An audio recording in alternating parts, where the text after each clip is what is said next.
a dream come true. Me and you, whoa, teach me to talk. The podcast, take two.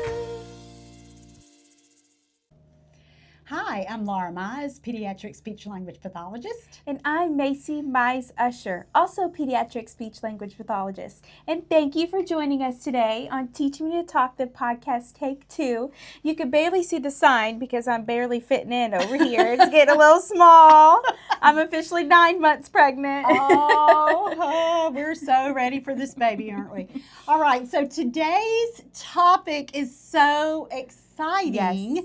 Because it is the very best research-based method that I have ever found for working with late talking toddlers. And so this is particularly for toddlers with expressive language delays. So if you have a whole case load full of those kind of toddlers, we want to talk to you about this today because this can really, really impact how you deliver therapy services, and it's a great way to train parents, particularly for parents who don't have access to speech therapy. And I get lots and lots of questions, for whatever reason, we can't see a therapist. Maybe we live in a very rural area, live outside the United States. The wait lists are so long. Exactly. Yeah. So this is a fantastic way to treat late talking. So we can't wait to share it with you. And Mom, it's what inspired one of your manuals, right? It is. It's the basis for the very first plan in the Late Talker Workbook. We'll talk about that at the end because I don't want you to think that this is solely related to this therapy manual. This is a fantastic evidence-based way to make sure that you are on track with working with late talking toddlers. So excited to do this show.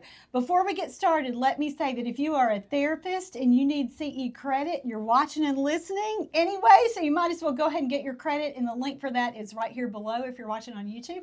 Or you can, if you're watching at Teach Me to Talk, you can sign up just right there. Yes. Also, subscribe and like the video because it really does help our videos appear in other people's YouTube feeds so that they can get that access to high-quality information. I say this all the time, and I get emails from therapists or from parents who are thanking me from all over the world and say, we don't have access to this information. So go ahead and subscribe and like it. I'm forcing her to say that, the millennial in me. I could tell you're uncomfortable doing it, but the millennial in me is like, say it, Mom, say it, say it. All right, we said it. Let's move on. I'm going to use a vault method on you. I'm going to use number 1, saying the motto word 9 times. Say it, say it. We'll get into that. We're getting to that. All right, so today we are going to be talking about the vault model of therapy for late talking toddlers. And again, this is something that I found at the Informed SLP. I think we talked about that already in this new series of shows, how much we love the Informed SLP because it summarizes research articles. And so many of us want to read research, but we just simply don't have time to sit and just dig through all of the academic kind of language. So the Informed SLP really boils it down really well, and we're not affiliated with them in any way. We just like them a lot. And so we love them, from lightly seasoned therapists to overly seasoned. What were we calling? I didn't mean overly. That's not a good word. That's my pregnant brain. All right, here we go. Let's just, more seasoned they're therapists. highly seasoned. Highly seasoned. The perfect amount of seasoned. How about that? How about that? All right, so let's talk about this. So this is the vault method. And vault. Well, let me interrupt. Okay, go ahead. Vault, where you were about to say it. I'm glad I beat you to it. Vault stands for vocabulary, acquisition, and usage for late talkers. And so we don't always talk about research articles on this show, but I'm glad that we're going to do this today. And in addition to this kind of content on our show, we're also answering questions from therapists or from parents. So if you have something that you want a different opinion about, or just would like another set of eyes and ears and brains kind of looking at what you're dealing with your own child or with some children on your caseload, please send us those questions. And that's at Laura@teachmetotalk.com or Macy@teachmetotalk.com. That's right. All right, so let's dive right in and talk about the vault method, what it is, and why it's so beneficial for us. So let's discuss who did vault research. Well, obviously, real practicing speech-language pathologists. So I'm not sure. I should have the authors' names there, but it's Alt is the primary person on there. There's a lot of people involved with this, and you can take a look at the take a look at those references anyway. All right, so the best part about Vault, I feel like, is that it really outlines how we should do therapy. So if you are new to early intervention, or as a parent and you're thinking, I don't really know what I'm doing here with working with language, teaching my child more words. Am I doing enough? Yeah. Am I doing too much? Right. And what kind, should it all just be incidental teaching, just whatever happens in our home? Should it all be tied to everyday routines? How do I know? So the Vault gives us some super great guidelines. Now, I will say the Vault method really does work best in a one-on-one treatment model. Okay, interesting. One-on-one. Yeah. So if you are doing this, and the other thing I mean by that is not kind of parent coaching. Now, you can teach parents how to do this way, because I certainly have done that. But it really is a great clinical model. So if you work in an outpatient setting like where you were, or where we are now, it's a great way to, we use this with kids. And then if you are a home-based therapist, you're thinking about coaching, you'll need to coach the parent, and you don't do a lot of direct treatment. This might not be your best kind of go-to method, but I love it. And I do think, well, let me just say this. I think there is still a time and a place for direct one-on-one treatment with a therapist, with a toddler. And so many of our state EI programs are strictly coaching-based or consultative-based. And we're not knocking that. We're just saying this is a fantastic method. So if you have an opportunity to do that one-on-one sit-down speech therapy with a toddler or a preschooler who's a late talker, this is a great method to use. I think, too, also, if you're already a therapist, you're using a lot of these strategies. But it gives these perfect the methods and ways on how to explain it to parents. Yeah, and this is how you can go, oh, I'm already doing it. Oh, that's right. So, I like that. Yeah, so when I started looking at this, I was like, this is the closest representation of a treatment model that I didn't write that I've ever seen published. And so that's why I like it. And I like it because it's black and white. Yeah. Not only does it tell you what to do and how many times to do it and how long to do it, blah, blah, blah, blah, blah.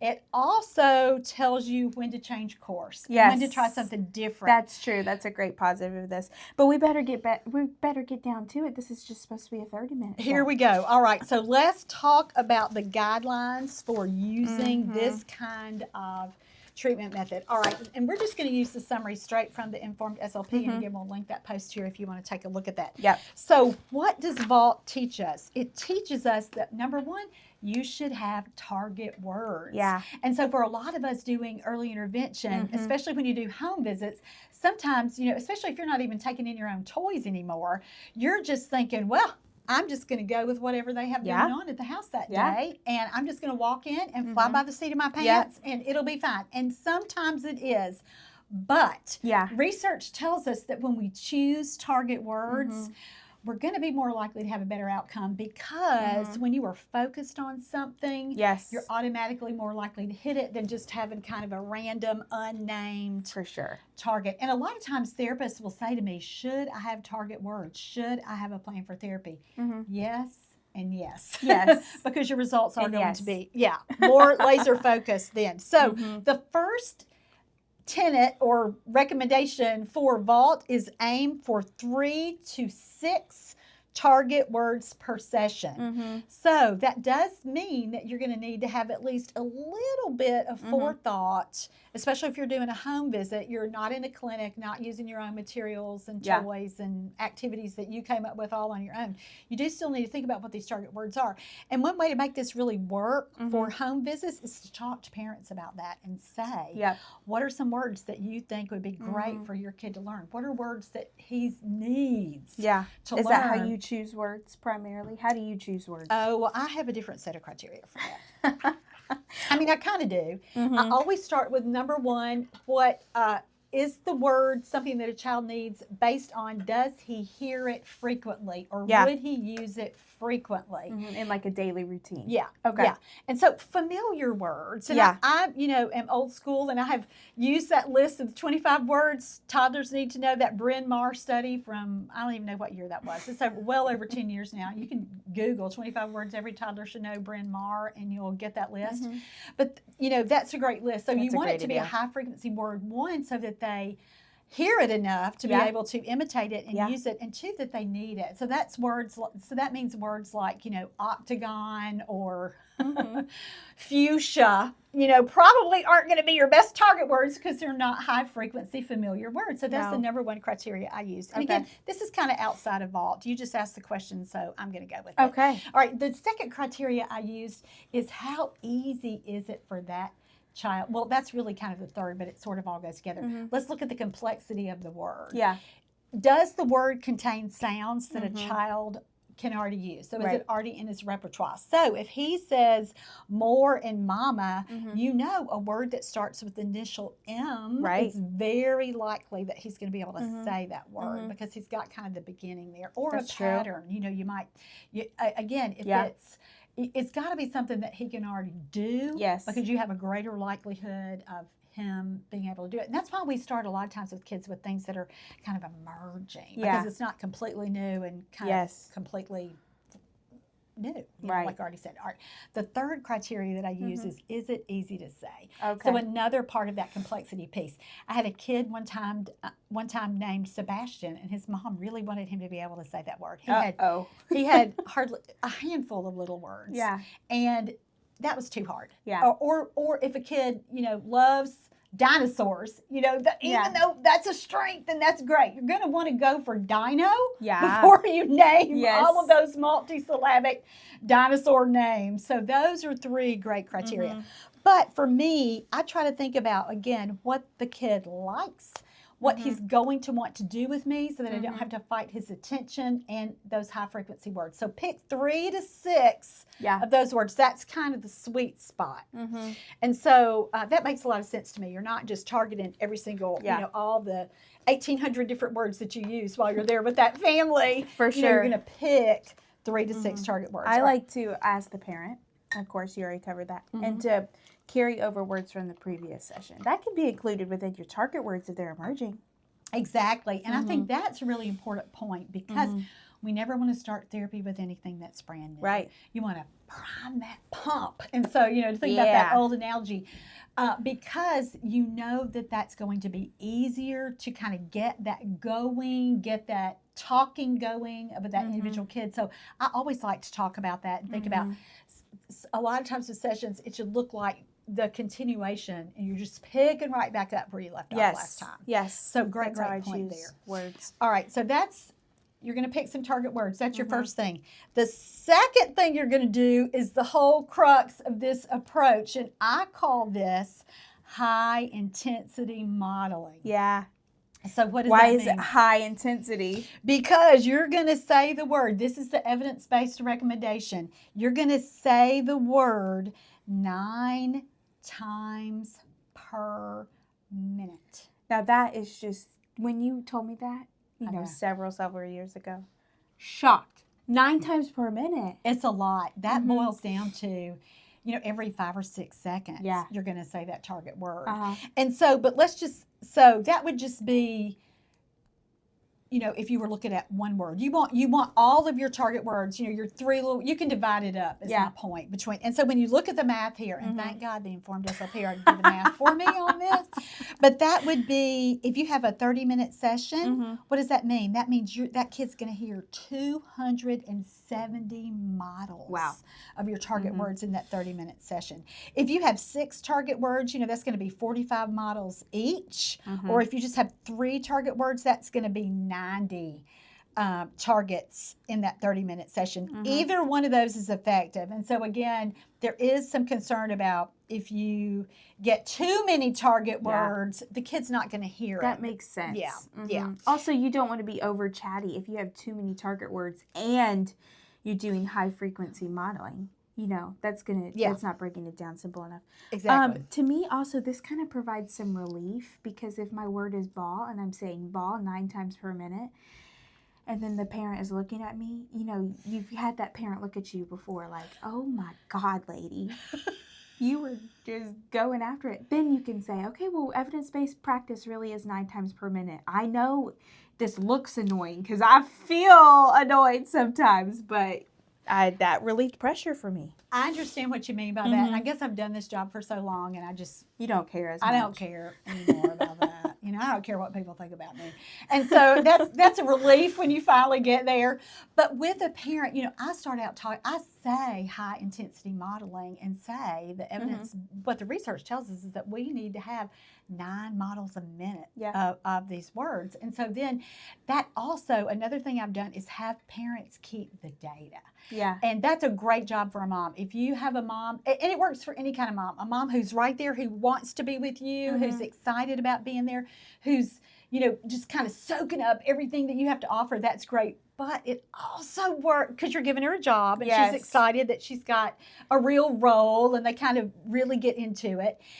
It also works for the moms who aren't as excited about participating with you, who might kind of want to go do their own thing during therapy time. And I know this happened when those 15 years that I spent on the floor doing home visits for early intervention programs in Southern Indiana and in Kentucky. Yeah. You have the moms who still think that it's babysitting, and they're going to go, I used to give the analogy, smoke a cigarette, nobody does that anymore. But the thing is, it gives them a job. And so you're saying, hey, and you might walk in with, you're asking about how the week went, what new words have you heard? And then that might be something too that you say, okay, you said that he said this word on Thursday, but you haven't heard it again. Let's make that one of our targets today. Yeah. And then you're giving that mom a job, and you're giving her That's a great point to give the mom a job. Yeah, a reason. And it could be dad or grandmother. Oh, or, whatever. It might be harder to do like in a daycare setting with a teacher, but I like to give whoever's there with me, a purpose. And so this is a great way to do it. I think it also can work with the how do I respectfully say this? The caregivers that are a little bit too much. I'm just mean, and I love those type of parents, okay? Because that would be if I had been the mom. Yeah. I was going to say that. I I love those type of parents because, they're motivated and interesting or whatnot. Oh, we had to cut it right there because my sweet 4-year-old is in the other room today here at our office because he's sick from school, but he's definitely not sick. We are just here in Kentucky in our family, everybody has allergies, right? There's no fever. He is hyper as all get out. We're trying to get this show done because she's 35 weeks pregnant. We're on the countdown for this. We got to get this work done. We moved. And anyway, what I was saying is this is great for those very, very, very involved parents as well, because you can kind of cut it off at, you're really, only supposed to stay at this 9 times per minute, or maybe give them a job and see how much they might be over narrating or over modeling. Do you know what I mean? You're talking about the parents who don't ever let a kid talk. Yes, because this is not related to the vault method, but it was groundbreaking when we realized another piece of evidence-based practice is the 5 seconds of processing time. Yeah. And so I'm just thinking of those parents that, and I have done this too, and maybe other therapists have done this too, have not given that full 5 seconds. So I think it's important to balance both of those things. That's great. And giving the caregiver a job of how many times we really are modeling it 9 times per minute. That's where we should stick. That's great. And the wait time. The wait time is important. And so they can certainly, if you have a parent that's new for, me, the original chatty patty here, talk. It is good to even track that wait time. Are we allowed? So those would be great things to do. All right. So those were the first 2 things. The next point in vault is you're going to present verbal models grammatically. So this is where we need to talk about telegraphic speech. And if we're going to break it down into little phrases that I don't use a lot of telegraphic speech anymore because this is kind of an older, I fixed that in me a long time ago. Yeah. But you do make it grammatically correct. And so you include the articles, you don't say. Tell them. Oh, I can't remember how he said it. We had a family member share us a very sweet video of my niece and Grandbaby number 4. the daddy in the family was modeling push, foot, hard. Yeah. Instead of saying, she was on a little ride-on toy. Right. The John Deere tractor that we passed down to her from your child to her. Yeah. And he's trying to get her to push her foot harder, and he's just, we were laughing as he's talking like caveman. He's using Telegraphic. Push, foot, hard. And I could say this because he's my brother, okay? That's right. So that's right. Say that. Yeah. So that was a little telegraphic. Right. And so you want to avoid that and really push your foot hard. Yeah. Yeah. Yeah. Yeah. All right. So anyway, that's an important hope he doesn't point. listen to that show. Yeah, he's not going to listen. All right. Number 4, present word models in different linguistic context and use a variety of objects to represent the target words when you can. So this goes into you planning your therapy activities. Yes. So let me I talk a lot about this in the Late Talker workbook, and we'll kind of walk through some of those things. But one of the examples that I talk about there is when you are picking these target words, you need to choose your activities with lots of opportunities to model the word in different contexts. Okay, we're back. What were you saying? So you want to pick your target or activities that include your target word in a lot of different contexts. So let me just give this example. Let's say your target word is car. Yes. When you're thinking about your therapy session, you might pick Hot Wheel cars that you're going to play with. And then you might pick another kind of little racetrack, maybe with Lightning McQueen with something. And then you might pick a puzzle that has different kind of vehicles and cars right there. You might read a book about cars. You might do stickers with cars. You might look out the window or go stand on the front porch and talk about the cars that you see going up and down the street. So the TV's on and you see a car on a commercial. You're going to want to use your target word in as many different contexts as you can. The Informed SLP that we pulled this article from to talk about, their example is juice. And so it says you can drink juice, you can pour juice, you can spill juice, juice feels cold, juice tastes sweet, juice soaks into a paper towel, juice stains the carpet. So looking at lots of different contexts. And for us with new, the context with emerging language, and we're always kind of looking at, is my activity going to support this vocabulary development? Just pick lots of different things with that same toy or that same kind of word. So that's the best thing there is not just keeping it to that sole one representation of car. You're going to want to use it in a lot of different activities and lots of different kinds of cars. Is that good? Yeah, that's making sense. Okay, so our number 1 was, what was number 1? Target words. Aim for 3 to 6 target words per session. Number 2 is high intensity modeling. And again, that's my take on that. Those are my words for that. But they just said 9 target words per minute. Number 3, don't use telegraphic speech. Use grammatically correct utterances. So include all the little words too. And number 4 was use the words in different linguistic contexts and a variety of objects to represent that target word. So just lots of different examples. Yes. So that a child can generalize what that word means. And then number 5, model without expectation. And that's a hard one, isn't it? Because so many of us, especially on our notes, it says mom's turn to go off. So here you go. So model without expectation. This is important because so many, and I'll just say seasoned, we've already had that joke a lot. I'm sorry I said that. So many of us with a lot of lines here really think, and a lot of parents, well, let's just put it in the context of parents. Parents think that they have to say it or you didn't do a good enough job of cueing it or something's going wrong. And so they think that, if I'm not hearing this child imitate or if he's not saying it, then something's going wrong. We know from this research that we just model without expectation. Now, does that mean as a therapist you're never going to cue?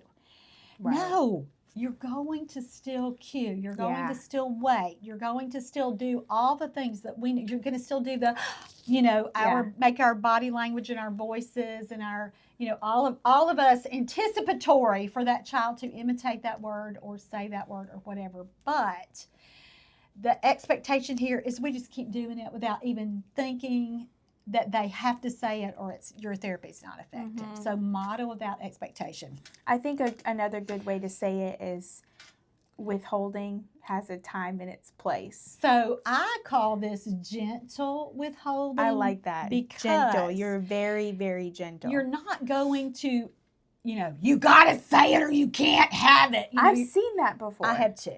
And that's awful and that's terrible. Not modeling without expectation. That's too much pressure. Too much pressure. You never, ever, ever, ever, ever want to do that. So if you can, let's just talk about gentle withholding. And I've said this for a long time. I started teaching this when I first started speaking, like in 2008. Yeah. Model the word 3 to 5 times. When you're giving the kid the object or you're talking about it or whatever. And so that certainly is going to get you there with that 9 times per minute. But after that, give it anyway. Yeah. It doesn't matter if they say it. It doesn't matter if they try to say it. It doesn't matter if they're, it doesn't matter what their response is. You're going to give the object anyway. You're not going to withhold as in you don't get it unless you say it. You got to do something to get something. You don't want to do that. You want to make this, again, you're modeling. And so that takes a lot of pressure off parents too when you say, hey, it doesn't really matter if he says it right now. I mean, we want him to, and it is speech therapy after all. Right. But you really can't do it without expectation. But I like the gentle withholding guideline there. And that's not necessarily part of the vault method. But you want to say that name 3 to 5 times and, give it to them anyway. If they are rolling around on the floor at time 2, stop. You've given the object anyway. And even as you're giving the object or talking about the object, don't make it connected or contingent. He has to say it before he gets it. That's too behavioral. Yeah, and we're not about that. So that's a big thing. So model without expectation. The next caveat here is the last one. Yeah, model target words until the child has produced each target at least once in 3 consecutive sessions. So this is you're going to carry over your target words from session to session until they really start to spontaneously say it. Yeah. And so, and this tells you how much is enough when you've heard it 3 times, at least 1 time in 3 sessions in a row. Mark that off and move on. Or if mom says, oh my gosh, he says that word all day, every day. For 3 weeks that you see them. Yeah, so pick a new target word. And so that's how you write your goal. That's exactly how. Yeah. It's an easy way to write your goal. Yeah, that's your criteria there. So sometimes that does need to be adjusted. And certainly it, when we're thinking about target words anyway, what's what are the priority words that this family really needs this child to learn how to use? Or, or what those, how much is coming up. Mama would say, if he could really just say milk. And we're back. Hopefully this is the last one. The reason that we really like this method too is because Vault tells you not only what works, and like we just talked about in the last criteria there, is that when you hear that a child has modeled the target word at least once in 3 consecutive sessions, you know that he's met criteria for that and it's time to move on. Yes. And it also gives you a great flow chart to help us determine whether the word target and modeling goals are realistic within the time constraints. And so there's a math formula here. So you multiply the number of minutes that you have in your session by 9, which is that target dosing.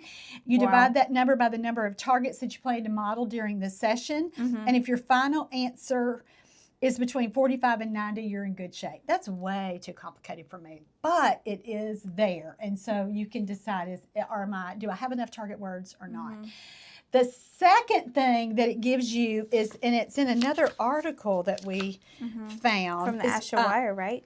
No, this one is it's still from the Informed SLP, but it's the Vault decision tree, when to stay the course and when to modify. And so it gives us a good indicator of which children are going to benefit from Vault, and so which ones that that, okay, this method of I'm going to pick my target words, I'm going to do high intensity modeling, I'm going to give it across different contexts, all the things that we've already talked about. What kids do those work for? Well, it turns out that if you start this method and a child says one of your target words within those first 2 sessions, this is a good method for that child. And so it's very Okay. black and white. Did he try to say, have I heard something that I've been targeting or not? And if you do within the first couple of sessions, yes. Or if a child already has more than 60 words, and that would be per like the MacArthur Bates or some other kind of known vocabulary listing that you've done with a parent or other data that you have it. And so if you know that they already have 60 words or more, and why would that be important? Because it already tells you that they can imitate and that you don't have to, that there are no underlying skills that you have to target first. The foundational pieces are there. They understand, oh, I hear a word, I say a word, and I've done that enough so that I have more than a 50-word vocabulary. So if you have kids that, if you're a preschool therapist, you know, a lot of us in EI, you know, we think 60 words, why am I even seeing it? You know? I was thinking, I saw your face. The milestone here, But think about a preschool therapist. And certainly, like, if you have a 3.5-year-old who only has 60 words, that's still very, you need some more words for a 3-year-old. And so the other thing is, if neither of those things are true, this is probably not a good method for a kid. And so it could kind of indicate something else maybe going on. Exactly. Autism, apraxia, you know. Or you got to teach imitation from the ground up. And I've taught that information a lot. We'll probably that's another show. Yeah, there we go. We got another, write that down somewhere. But the thing is, that's how you know. You think, is this going to be a good method for this child? Or as a parent, you're thinking, how do I know if this is even going to work? If it already has a lot of words. And if you try it and it's successful the first couple of times, and not, you know, for me as an early interventionist, when I first read this, I thought 2 sessions, that's not enough time. But over time, when I've started thinking about it with kids, usually after 2 sessions, then I know. Oh, this isn't going to be what we need to do. We need to take a step back. And let me say this, and I say it on every show, but it's so important. Anytime a kid is not reaching a goal, what's the problem? The goal is too hard. And so you've got to back up and find something simpler and easier. And so I like this concrete criteria because it doesn't say do this for 6 months and then, oh, you might want to pick something different if it's not working after that long. Very cut and dry, very efficient because you're only giving it a few sessions to decide if it works versus like a whole IFSP 6 months here before we get a new thing. Oh, that'd be awful if you worked on something for 6 months that wasn't working. I was going to butt in real quick and say that this would be something great when you're having students or volunteers or observers. Hey, we're using the vault method. This is what we're going for. That could give some really great groundwork. I wish I learned this in graduate school. I know. I like it. I like it a lot. It's really good.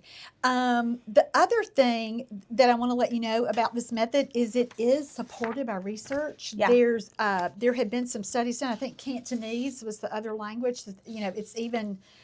Where's that? Works beyond English. It's an Asian. Okay. Works beyond English. So that's another really great, reason to think about using this method. Another important thing that some of you, when we were talking about the telegraphic speech, to really use grammatically correct utterances, additional findings from this study, the length of utterance when modeling wasn't statistically significant. And so one of the things that I talk about all the time is really simplifying language and using a lot of single words because you want to give a kid an exact model for what you want him to imitate. But the research is telling us that may not be as important as what we originally thought. And so that's certainly something that's pointed out. Another finding from this study said that positive treatment effects when comparing target words to control words, meaning that the target words, children learned the target words better than similar words that were not directly targeted in therapy. So it doesn't just mean that maturation was the reason that all these kids got better. But frankly, maturation makes us all look good. I mean, we need for a child's system to take over and him be developing and learning things that we aren't necessarily directly teaching. And here's another thing that I want to point out, and I so agree with this. When the approach works, it really works. And so you'll know if if you have a kid that's not really responding like we talked about, you'll know, Yeah. hey, this is not the method. This high intensity modeling is great, but I got to back up a little Yeah. more and figure out what's really going on. And like you said, there could be something beyond late talking. Yeah. So could be, you mentioned autism, you mentioned apraxia. Yeah. For me, I always think, oh, maybe this kid just doesn't know how to imitate. So I Yeah. got to back up and teach that whole imitation That's hierarchy. huge. Yeah. And so those are factors to really consider here. So what do you think about this? In conclusion. Yeah, in conclusion, so let me just wrap it up for you, and let's hit the main findings here. So this method, and this is what the evidence-based piece of this is. So again, if some of you are like me thinking, well, I already do all this. So let's wrap it up so that you've got some little talking points so that you can really use this with your teams or use this with families that you're working with. It's a very effective way for boosting vocabulary. Studies show that toddlers, when you use this kind of therapy model, they make significant gains in expressive vocabulary, both in producing the target words, and then another finding is that children then, they get in I think what they're doing is they're really learning to imitate. So they're really strengthening that pre-linguistic skill there, and then they start to use more words and kind of, they're listening to you, and again, they pick up with that imitation piece, and it just keeps going. The second finding here is this is a flexible but powerful approach. Flexible in that you can choose your target words. You can choose if you're going to do 3 target words or 5 target words or whatever, but still very flexible. You can choose, the utterance length didn't matter. So if you are a long talker or somebody that does more shorter models, still going to work for you. I think it's flexible too. You can have your own therapy routines, right? So you can have, these are the 5 ways that I use as a standard to work on cars. You know what I mean? Yeah. So your routines are going to work there. So, a great way to kind of plug in what you do. For me, it's just a way to tighten up your whole approach. Yeah. If you haven't been picking target words because you're like, oh, I'm a child-led therapist and I don't really determine the goals. I let the child determine the goals. Well, I've been there when you have 9 kids back to back in a row before lunchtime. Yeah, I know too. And I used to stand outside a kid's door and go, what am I doing today? I've been there too, but, it still is a good way to kind of tighten But you should tighten up your approach. Yeah. Tighten up your approach. Early progress matters. Yeah. So you're not going to stick to something that doesn't work or is ineffective. If you haven't heard a word, you've been doing this just says 2 sessions. You're not hearing it. You think, we got to back up and do something different.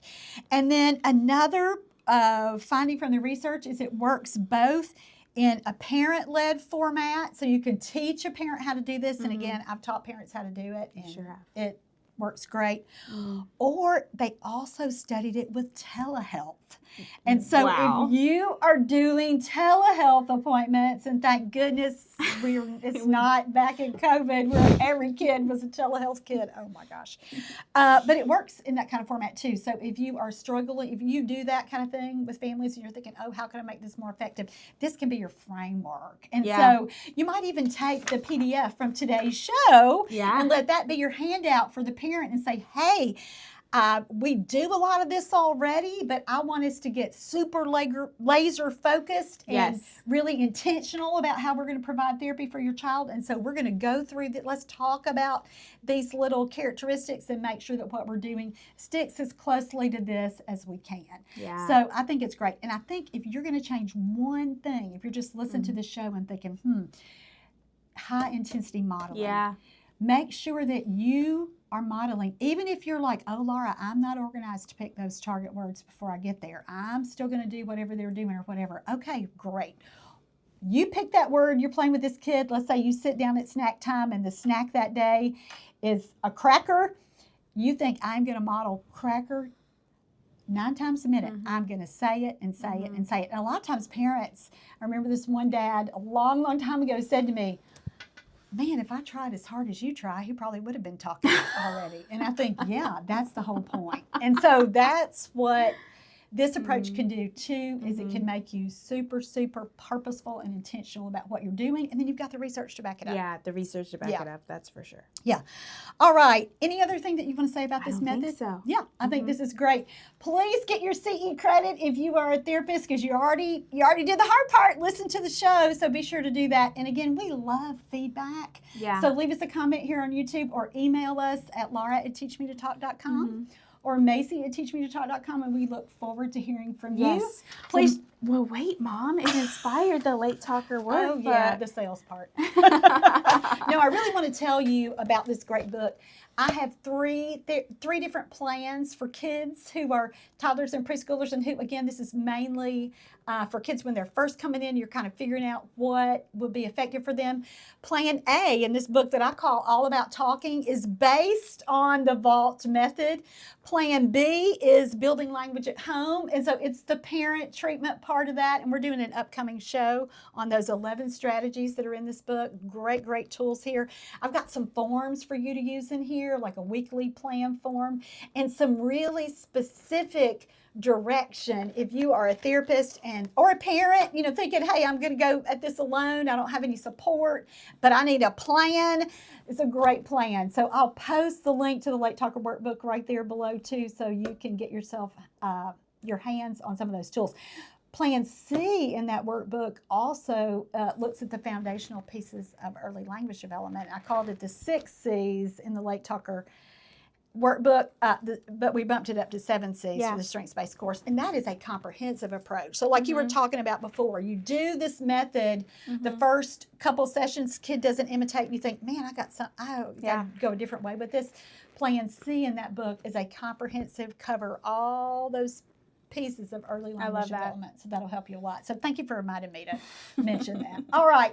Thank you. That's it for today. I'm Laura Mize, pediatric speech language pathologist. And I'm Macy Mize Usher, pediatric speech language pathologist. We can barely say it. Thank you so much for joining us. We'll see you next time. Bye.